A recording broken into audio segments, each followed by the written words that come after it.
Good afternoon, guys. We are live right now, and we are just waiting for our honorable guest, Dr. Khan. Just give us a few more seconds so we will start our session. So, he must be joining us like in a couple of seconds.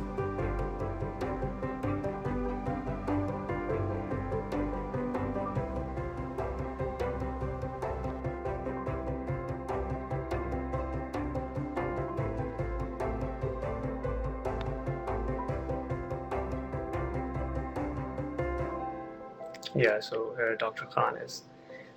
Good afternoon, Dr. Khan. Welcome to our channel, IMG Helping Hands, on the live Good Instagram afternoon. Takeover series. And Thanks a lot excited for to the have you. invitation. Really appreciate it. You are very welcome. So first, I would like to go through the quick introduction of yourself to our audience. So, Dr. Khan is one of the psychiatry assistant professor at Virginia Tech Carilion Medical School of Medicine, and he has been living in the States from last couple of years. So welcome to our team, Dr. Khan. And also, Dr. Khan, the motive for this channel or this show is to provide some useful feedback to all the candidates who are applying for residency, so it could be very beneficial for them when they answer questions. Oh, sure, yeah. And I just wanted to say that it's a really good initiative you started, and I think that it seems that it has been helping people, and I, along with some of the other people, try to guide applicants, especially IMG, as much as we can. Different forums, including Twitter, Facebook, Instagram, and I think it's something that we received a lot of good guidance when we were applying, and I think we just want to keep everything going, keep the ball rolling. Yeah, that's absolutely true, and I know I have been following you from last couple of months, and have been seeing you. You have been pretty active in the guidance and feedback stuff. So yeah, that's very great notion of you. So yeah, so today our topic was to discuss about what are the do's and don'ts of the residency interviews. For example, if I am the residency interview candidate, what is the one factor which will knock me out from the interview in front of you? Like what do you think about this? That if I do one of these things, that will completely knock me. I think that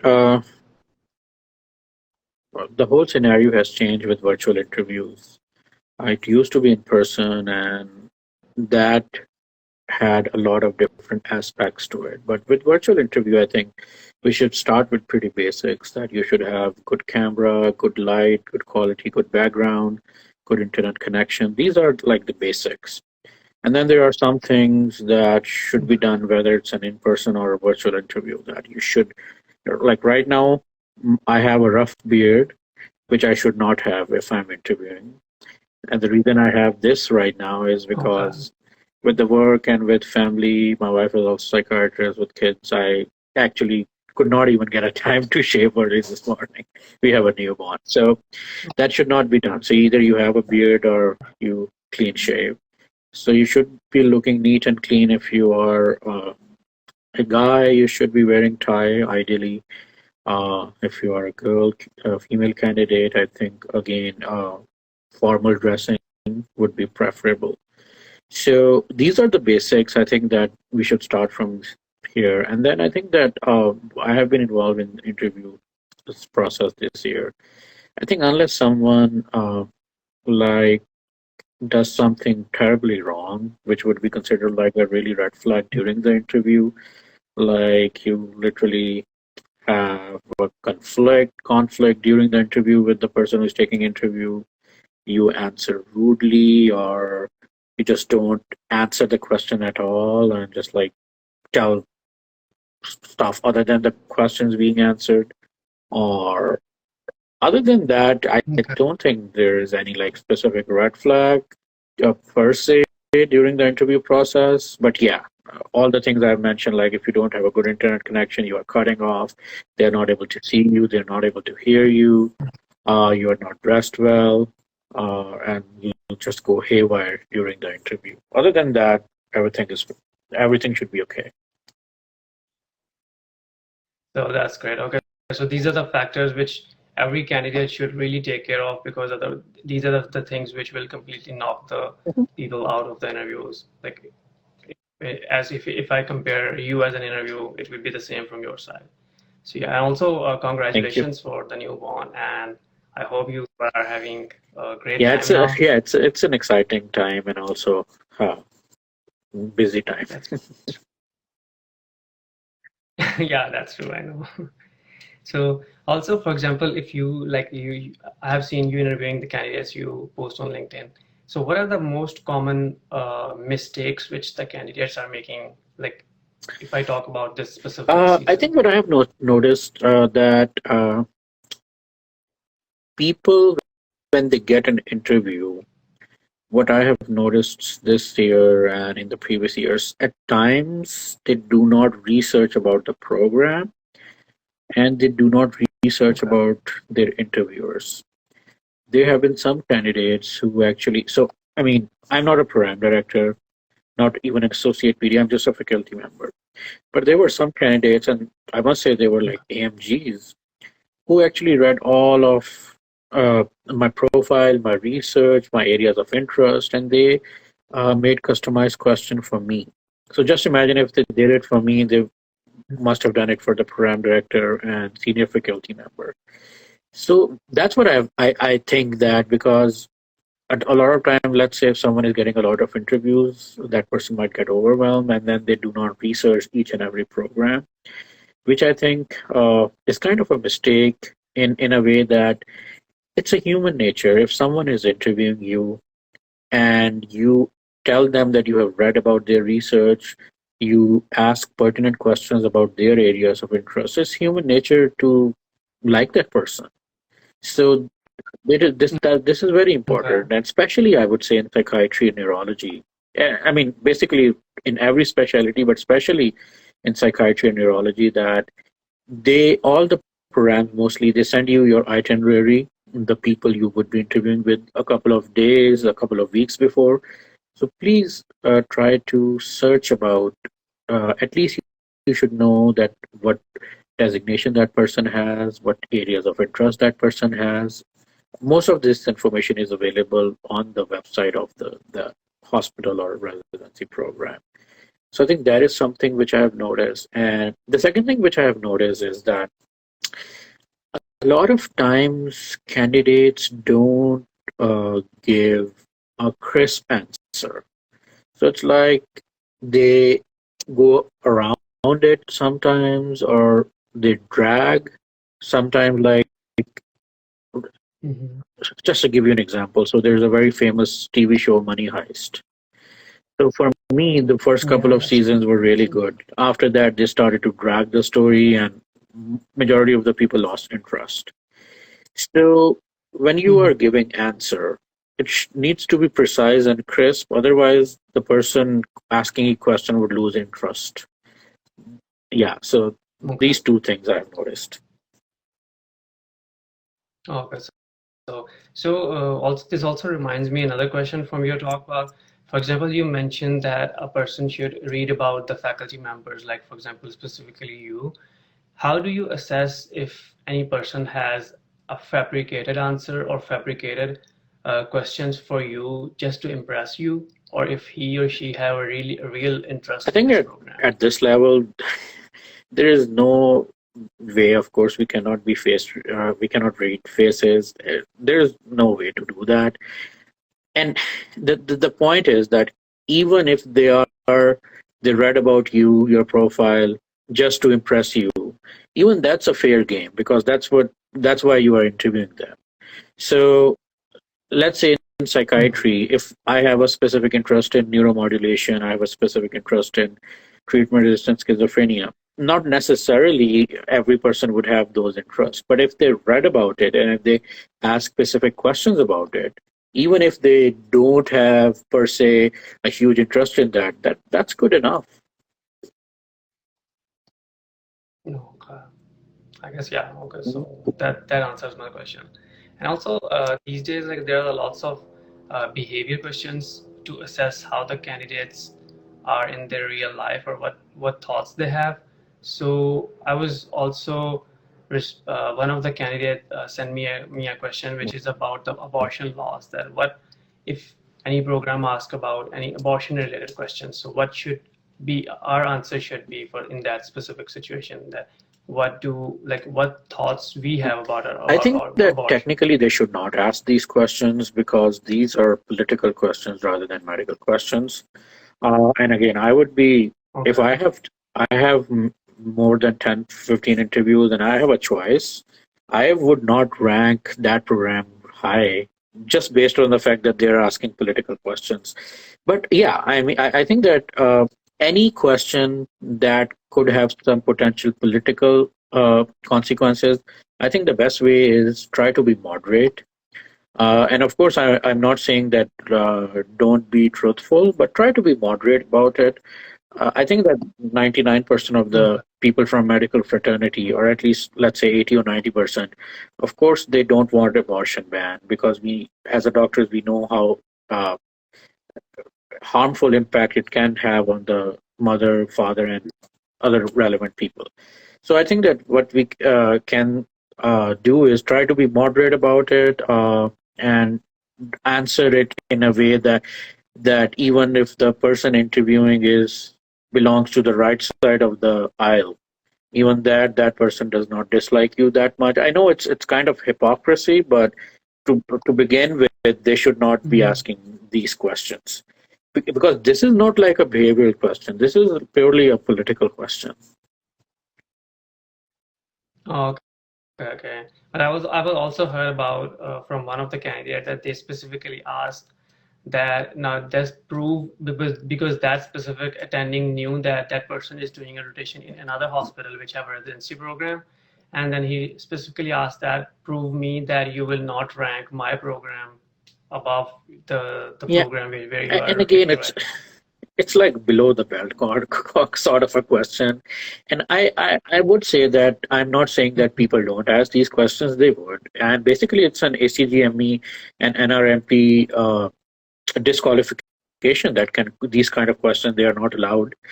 No program director or any Yes. faculty member can uh, force or push people to rank their program higher. They should not technically ask you about the number of interviews or what you do in your life other than the interview itself. But again, what I would say, if they are asking these questions, try to be diplomatic. Uh, while I mean, trying to be diplomat and not, of course, trying to lie.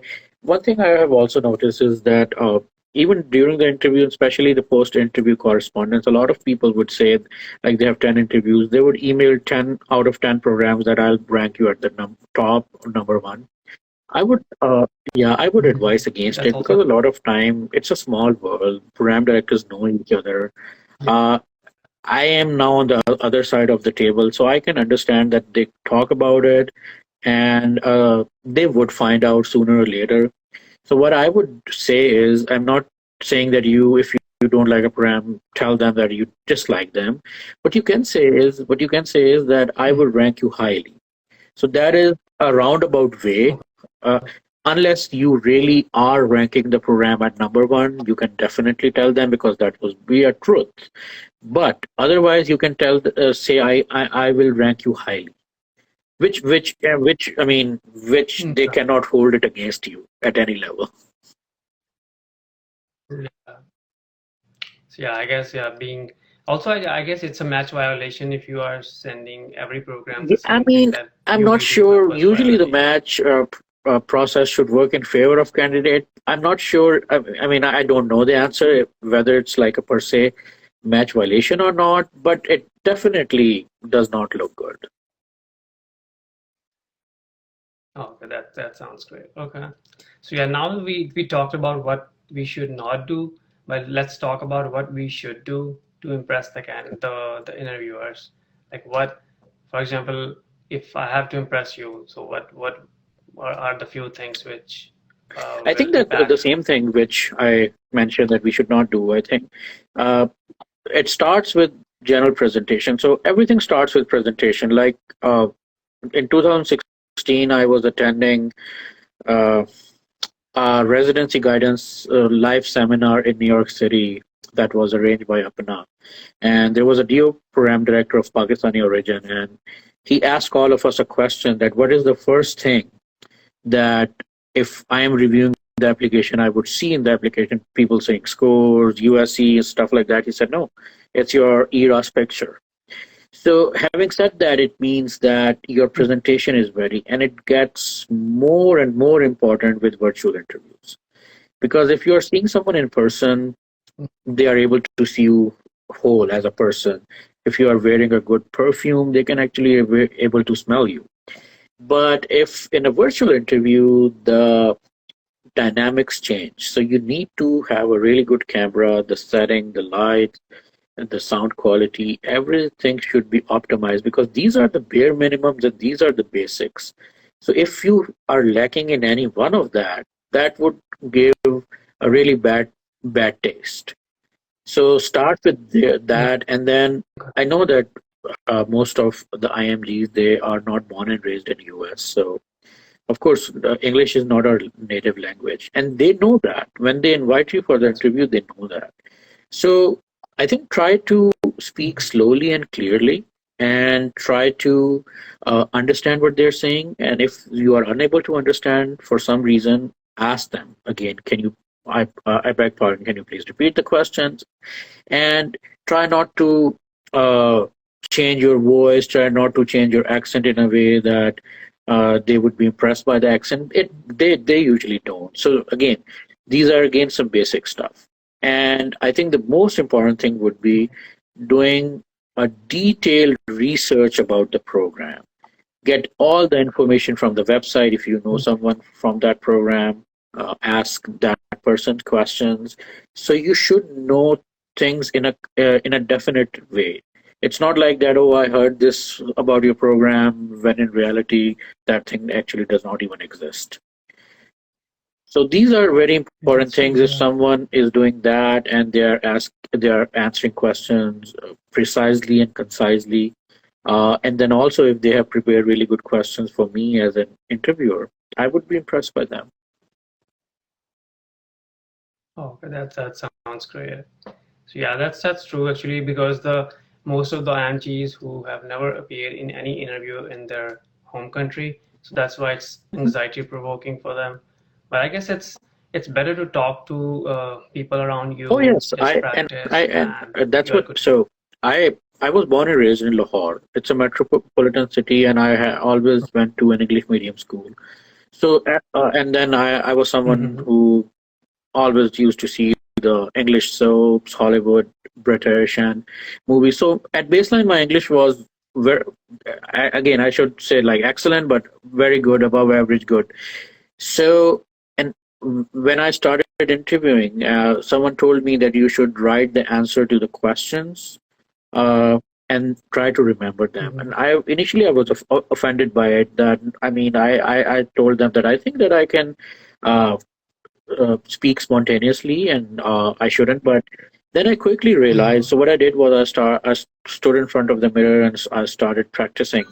And I quickly realized that Mhm. it was actually an excellent suggestion that even if what I Mhm. would say, even if English is your native language, even if you are interviewing in Urdu, let's say, which is our native language for most of Pakistani, I think even then, writing Mhm. answers to common questions like tell me about yourself, strength, weaknesses, and difficult case, interesting case.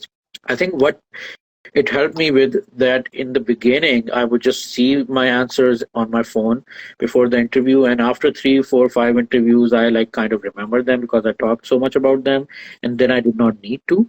But Mhm. initially, I think just writing those answers, and because again, if we are thinking at that specific point in time, we might stutter, we might forget, and then we'll do ooh, which again does not give a very good impression. Yeah, that's true. Yeah. I know also it's not a great idea to use the capital And, letters like and all again, the sometimes stuff like that. it's okay, but if you do it more more frequently, then it gives them an impression that you are not well prepared for the interview, which is not a good thing. That's and also what I have realized by recording this like my own voice is that I realized like how many redundant words I used in my communication. So you realize like if you are using Mhm. specifically any word more than like 5 times in or in the next three sentences, so you will be able to know Yes, about that. exactly. No, absolutely, absolutely. I think that the best way, you are right, that one of the best ways to do it is you stand in front of the mirror and you record yourself. That is the best way. Or otherwise, if you have a friend or any mentor that can help you with the virtual interviews, of course, that's the best thing. But to start with, to begin with, you should stand in front of the mirror and actually see. And all of us would be actually surprised when we do that, how nerve wracking even that can be, just by standing in front of the mirror, looking at yourself and seeing yourself talking. That can be actually very nerve wracking in the beginning as well. Also, it's a very like wrecking idea about recording your own voice and listening to, because initially you will feel that how dumb you are. But I think it's the change of frequency because we hear Yes. the recorded Mhm. voice, not our own voice. So people don't think in that way. So it's completely fine that you record your voice, listen to it, and feel Absolutely. shy. That's completely fine, I guess, because you're gonna so meanwhile, we are having a question answer session. So we are also going to provide opportunity to the candidates so they can drop a text or a question in the chat, and I will reiterate that for you. So meanwhile, we can discuss about how do you think you practiced during your interviews, or what was So, your behavior during the what I interviews? did was, again, at that time, so it was my second match. During the first match, my application was not very refined, so I did not get a lot of calls.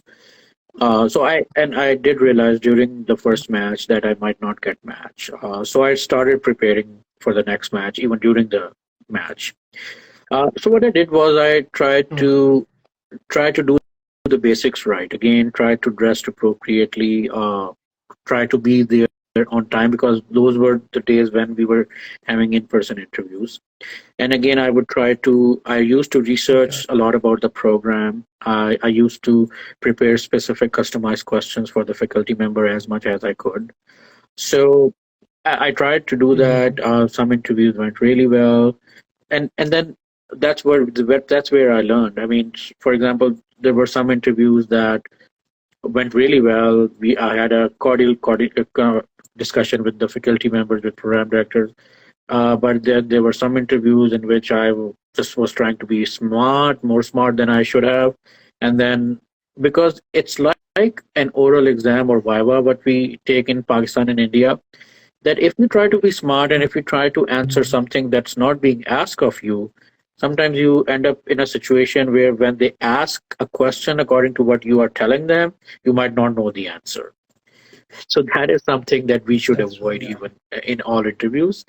So yeah, and again, having said that, all of that keeping in mind, I would again suggest that just try to be yourself. And that's what actually they want you to Okay. be. That just they want you to be yourself, and they want you to answer the question naturally, uh, as much as you can. Okay, that sounds great. So yeah, do that's perfectly fine that if a person is confident, but sometimes overconfident can lead you to Yes, what do you say? Sorry, it's like you could even be bring that could even be bring yes, yes. against you. And I So I would guess must say go then ahead. that there is a fine line between being confident and overconfident. So it's a fine line, and That's I'm true. Yeah. 35 years of age, and I have been a doctor for more than 10 years. Uh, but even Mhm. till today, it's difficult for me to sometimes see, and I'm a psychiatrist, so I should know these things better, but sometimes still I cross that line. So it's so difficult to be on the other side of the line, but we should try as much as we can. And we should all try, even despite of the fact that let's say someone has a 275 to 80 scores, even with that kind of a Mhm. CV, I think we should all try to stay humble as much as we can. So that I think one thing which That's true. when I was doing my rotation in neurology in Oklahoma City, one of my preceptors at Mhm. that time told me, and I took that to heart. He told me that in US, it's okay if you are not very sharp, if you're not very intelligent, if you don't know anything. But what they don't like is Mhm. that you don't work hard. If you don't know anything, you can always ask. So if I'm a program director, what I'm looking for in an applicant is that that applicant has the desire to learn. I don't want I don't want Okay. residents who know everything, but of course they might not be a good team player. They are not willing to, because in residency you would always have to learn, because irrespective of Okay. how high your scores are, how well accomplished you are, there would be things that you need to learn. So that's the biggest thing, Mhm. that you should have an attitude of learning, and that should follow you throughout your life, irrespective of the fact. Even if you become a program Mhm. director, even then people learn. Mhm. Got it. So yeah, I was also told by one of my mentors that he said that the average people they can achieve like above average positions here in the US, but a person who is smart but have no good communication skills, he will not No, succeed in the absolutely, US. and So that's the thing. I that think that in Pakistan, in India, the circumstances, dynamics are different. So you I have a different ways to succeed there. Uh, you would you would praise your preceptors a lot. You will like, for example, what some of the students in my med school used to do is that they even used to make presentations, PowerPoint presentations for the preceptors and stuff like that. But here in US, what people are really looking forward to is actually how good you are as a team player, how good you are to the patients, because eventually it all comes down to patient care. So I think that is, they look for the sincerity that's towards the your colleagues and towards the patients. got it. Okay. Well, that sounds so great and motivating for us and all the candidates who are joining us. Let's ask some questions from the candidates. Do you guys have any questions? Please drop in the chat box, and then we're gonna go through them. And I would, meanwhile, I would like to mention one thing. So I was interviewing at a residency program in New York, and it was a university program. And the chief resident there told Okay. me, we had a really good discussion about soccer and everything. So I asked him that, being a chief resident, what are you looking for in a candidate? And he gave me a very interesting answer. Mhm. So he told me that whenever I interview a candidate, I, in back of the mind, I visualize that person working with me on a call as a colleague. And then I Mhm. see that person and Okay. I assess whether that person, if that person is working with me, would be a good choice for me or not. Okay, just hold on for a second. Okay. Yeah, yeah, definitely. Yeah, we definitely. Hello, Dr. Fahmy Meanwhile, here. yeah. So guys, meanwhile, I will quickly go through the question which one of the person asked here. It is, sir, what specialities should a candidate apply for if their score is low, like around 230s? So honestly, there is not just a single answer for this question because if you are having a low score, you can even get into the very competitive specialties. It depends on how like dedicated to you are to that specific specialty. But I have seen like many people who are getting low score, they kind of shift their path from internal medicine or family medicine towards uh, doing some research and then going towards neurology. It doesn't mean that they don't require a very like huge like high score, but it's that the candidates pave their path towards neurology and they do research and that kind of have a more impact on that. So it depends on you. For example, even if you have choose 30, if you're dedicated to your specialty, you will get one day. Okay, so the next question we got is how many interviews for a guaranteed match? Honestly, just one interview. You need just one interview to match. So I would say even if you get one interview, you have a same like opportunity to match. But what the stats say is that if you are having like 7 to 8 interviews, 9 interviews, you have more than 90% chance of match. But I have seen people who got like more than 10 interviews, but still they went unmatched. And I also have seen people who got just one interview and he or she matched. So yeah, Dr. Khan, so there was a question here, and the person asked about how many interviews for a guaranteed match. Again, I think that that was what he was saying. I would echo with him. So there are stats that say once you go above 7 or 8 in internal medicine, your chances of getting matched goes up to like 80, 85%. So it depends upon a lot if whether you are a visa requiring candidate, whether you are not, what's your year of graduation, what's your scores. So, but again, at the end of the day, last year I mentored an IMG from Pakistan who had one psych interview and he matched. And in from on, I have Okay. seen from my own eyes people with more than 10 interviews not matching without any concerns about their communication skills. So these are those people. So there's no way to predict, but of course, it's not a rocket science that the more interviews you have, the more chances of getting matched. Yeah, that's true. So we got another question here. Is 1 month USCE good enough to apply for match cycle in Again, very 2023? broad question. Very broad question. It depends upon which Right. specialty you are applying to. Depends upon. So let's see that. So your scores, they form the platform. They form the basis of your application. If you have a very strong base, if you even if you have just failed past step one, you have more than 250, 260 in your step two, you have taken step three with good score, then you have a very strong base. With that base, even 1 or 2 months of good USC, getting 2, 3 good US LORs, even 2 good US LORs with a couple of good your home country LORs, then you are all set.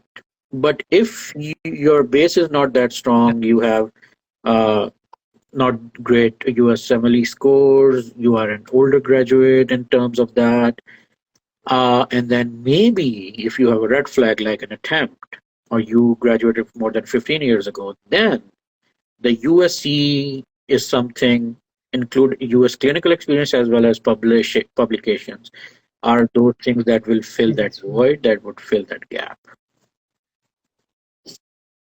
Okay. So, for example, if you have anything, if you're lacking anything, any one thing, the other thing can compensate for the one you Absolutely. are It's not just having. like if you are making biryani, if you're making rice, so you add spices to it. But if the rice Yeah, quality is that's true. not Yeah. good, if you cook them too much or if you undercook them, then irrespective of what you do, it might not go that well. So first focus on bases, try to get as much score as you can. Try to I'm always a big advocate of taking step three for IMGs if they can, and I have had all sorts of discussion with different program directors. Some would agree, some would not agree. But if you can, if the timeline allows you, try to take step three because, in my experience, it makes a lot of difference. No, yeah, that's true because the program has a notion that this person already has a step three, so it's they don't have to care much about that because many idiots, what if they fail during the step And three believe exam me, because they don't people get fail. enough And time during I'm the telling revision. you, I have seen people Yeah. fail, and there is only a couple of attempts, 2, 3 attempts, depending upon the state. Otherwise, they actually have to remove the resident from the residency program. So that's why I'm telling you that Mm, that's true. it's a very important thing. Mm, that's absolutely true. So we got another question here, which visa should a visa requiring candidate prefer? between A- J1 and Again, from H1B? the immigration standpoint, H-1B visa is preferable because you don't have that condition where you have to go back to your country or either worked at an underserved area. So H1 should be preferable, but it also depends if you are doing internal medicine and you are looking really forward to doing a comparative residency. A lot of time, the residency programs the fellowship program might also not sponsor H1B visa. So yeah, but and then of course for H1B visa you have to have past step three. So yeah, there is no question that H1B visa is Okay. better, but it also depends upon the circumstances. Yeah, that's true. And also for many countries, like the where the visa is not a problem. For example, they can get green card after H1B, like after doing 3 years Yeah, of yeah. residency. Yeah, so So H1 is basically, even if you are from Pakistan, not from India, but Pakistan, you do 3 year of residency on Mhm. H1B. The next job, your employer, let's say you start working as a hospitalist, basically your employer can start the green card process Mhm. right then. That moment. That's true. Yeah. So yeah. So we got another question, which is if I have been not getting any response to my thank you emails after the interview, does that mean I wasn't a No, it strong does not. candidate? Uh, no, it does not. It does Sometimes not. they would reply, sometimes they would not reply. Uh, if they reply, it's a good thing. But if they don't reply, it's okay. Sometimes most of the time they don't bother replying. They are busy. So, I mean, again, when I was as a candidate, I thought that whenever I would reach a point where applicants would be sending me thank you emails, I would send them a long, lengthy reply and I would do it right away. So, this season, when candidates sent me the interview, it took me 15-20 days to just send them a two-liner. So, and again, I'm not a program director. Mm, So sometimes it gets very overwhelming. So don't be disappointed by the fact that if you don't get thank you email reply and don't send them again. got it. Okay. So yeah. So the next question, let's go through the last question and then finish our session. It was a very valuable session. And so does score matter in step three? If yes, any cutoff? So yeah, this is a good I question. think What that do you think what's about this? mattered the most is that you have passed for most of the specialties. I can say specifically for psych. In internal medicine, the score would matter a little bit because it's all about the finding differences between two qualifying candidates. Like if both of the candidates had like double 250 60s in their step one and two comparables USCE, then they would look at even the step three scores. And I know some of the community residency internal medicine programs in Chicago and in internal medicine, they would never say, but they actually look at the step three score. There is no hard cutoff, but in step three, anything above 225, even 220, and even like if you reach 230, it's considered a good score. And I know that now these days people are even getting 240s, 50s in step three. But don't. One thing I would Mhm. tell all of you and advise all of you that don't be disappointed when someone uh, posts a status on LinkedIn, Instagram, Twitter. They got 275, 280. People have always been taking these kind of scores and they would always take these kind of high scores, but they are exceptional and very rare. Most of the students, of course, they take their scores are around 220, 230, 240, 250. But those exceptions are always there. And always a person who gets a high score would put a status.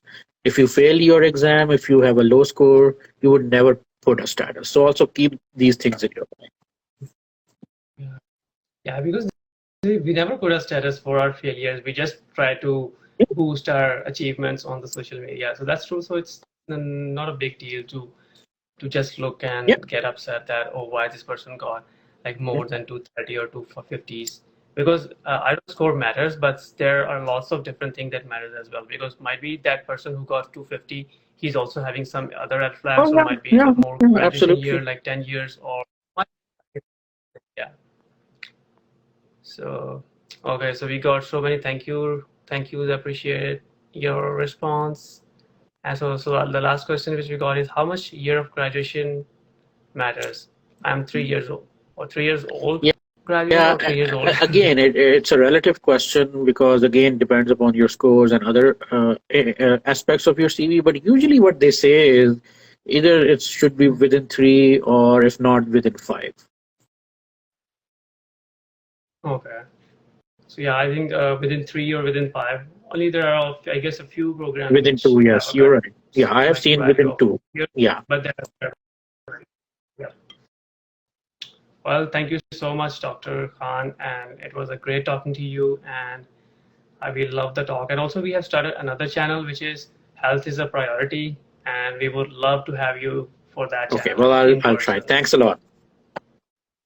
You too. Bye bye. Thank you so much, and have a great rest of the day. Bye.